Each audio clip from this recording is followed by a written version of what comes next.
Bonjour à tous, alors aujourd'hui on se retrouve pour une vidéo un peu similaire à celle que j'avais effectuée pour le moulinet Hero de chez Vision. Donc c'est pour inverser votre moulinet en droitier-gaucher, inverser le frein. Donc ce qui est mon cas étant donné que je suis gaucher, donc c'est pour ça qu'à chaque fois c'est très important pour moi de savoir comment le faire sur les moulinets et si je peux le proposer pour ceux qui non seulement sont gauchers, mais ou devraient remettre le moulinet en droitier pour le vendre ou pour le prêter à un ami. Voilà, ça c'est la vidéo qui va vous servir.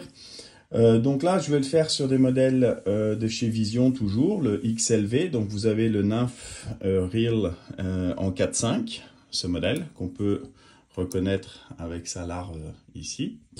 Et puis le modèle Nymph and Dry Reel 5.6, donc ici avec son sedge, donc un diamètre un peu plus grand.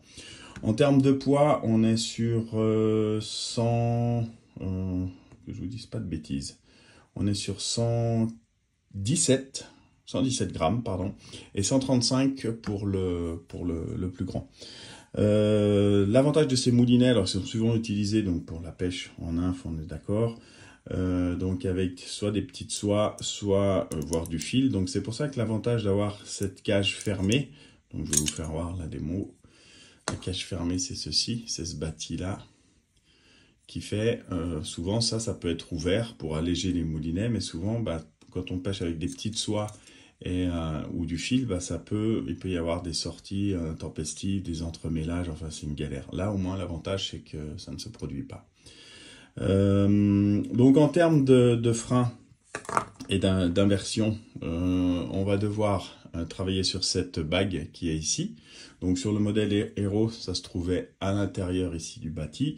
Là, on va être sur cette partie-là. Donc je vais vous faire la démo. Donc comme vous voyez, il y a un petit ressort métallique ici, qui est à l'intérieur, qu'on voit. Il faut, à l'aide d'une aiguille, moi je prends une aiguille, bien mettre le pouce quand même pour éviter qu'il saute.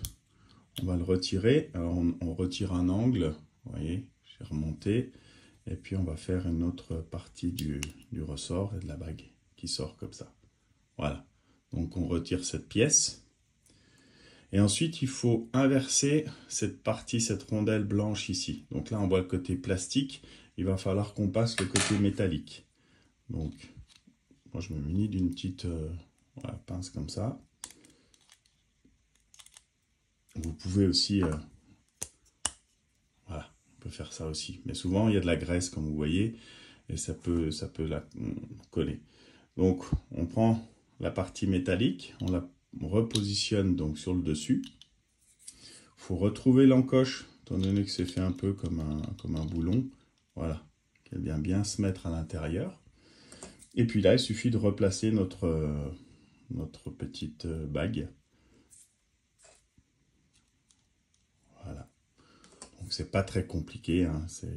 Vous allez retrouver ça sur pas mal de moulinets, que ce soit dans le bâti, soit dans la bobine. Voilà, là vous remettez bien la bague, qu'elle plaque bien, comme ceci. Et puis il suffit de remettre votre bobine. Donc là on va faire tout de suite le test. Donc un droitier utiliserait le moulinet comme ceci, on est d'accord. Donc on va serrer le frein. Donc normalement, voilà. Là, pour lui, ça ne marcherait pas parce que, étant donné que la partie où ça devient dur, c'est à l'enroulement. Donc normalement, ça devrait être cette partie-là. Donc si on utilise le moulinet en gaucher, forcément, là, on rembobine notre fil, notre soie. Et là, si je serre encore un peu plus, effectivement, c'est beaucoup plus dur. Ça, c'est le poisson. Vous avez un beau poisson au bout de la ligne, ce que je vous souhaite.